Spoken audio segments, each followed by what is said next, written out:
আজ আমরা সনাতনী জাতি ৭১-এর পর হইতে কত নির্যাতন সয়ে সয়ে আজ আমরা নির্যাতনের চরম এবং পরম সীমায় পৌঁছিয়েছি। আমরা ভেবেছিলাম ৫ই আগস্টের পরে বাংলাদেশের নূতন স্বাধীনতার ঘোষণা দিয়েছিল, কিন্তু না, এটা মিথ্যা আমাদের আশ্বাস দিয়েছে, আমাদের জন্য স্বাধীনতা হয়নি।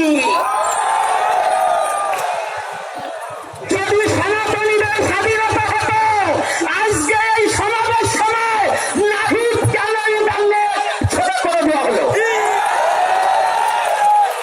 নাহিদের সাথে যখন ছাত্ররা ছিল তখন কি সনাতনী ছাত্র ছিল না?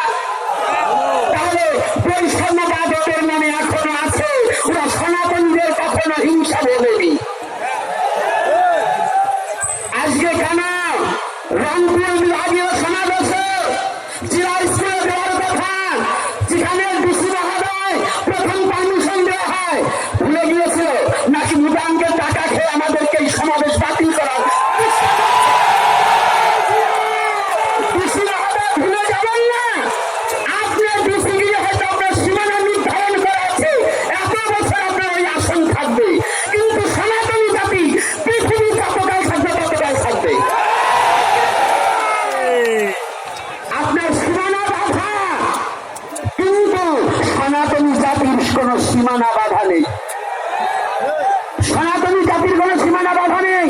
আমি সনাতনী জাতিকে জানাতে চাই, আজকে যারা যত বাধা দেবে আমাদের লড়াই তত শক্ত হবে। আমরা থেমে থাকবো না, আমরা থেমে থাকবো না। আমি কয়েকটা ঘটনা দিচ্ছি। একেবারে গত ৫ই নভেম্বর ২০২৪ ঢাকা বিশ্ববিদ্যালয়ের টিএসসিতে এক মহা সংবাদ সম্মেলন, ইনকিলাব মঞ্চে মুখপাত্র শফিকুল উসমান বিন হাদি আমাদের জয় শ্রীরাম ধ্বনিকে অপরাধের সাথে তুলনা করেছে কিনা? সে বলেছে জয় শ্রীরাম নাকি জয় বাংলা জয় বঙ্গবন্ধু স্লোগানের সাথে। মিথ্যা কথা বলে ঘটনা বলুন।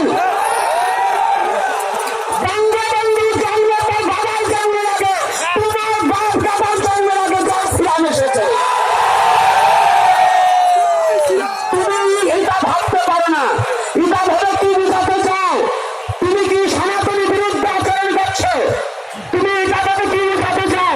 তুমি শফিকুল একটা কথা জেনে রেখো, তোমার বাপ দাদার জন্মের আগে সনাতন ধর্ম, তখন তোমার বাপ দাদার অস্তিত্ব ছিল না, তখন সনাতনী ধর্ম ছিল, তখন সনাতন ধর্ম ছিল। এটা সনাতনকে পূর্ণ করা। আমি সনাতনী সন্তমণ্ডলের কাছে এবং চিন্ময় বাবা সহ সবার কাছে প্রার্থনা, প্রত্যেক জেলা থেকে আমার ধর্ম অবমাননা করেছে এই বিরুদ্ধে আমার মামলা করতে হবে।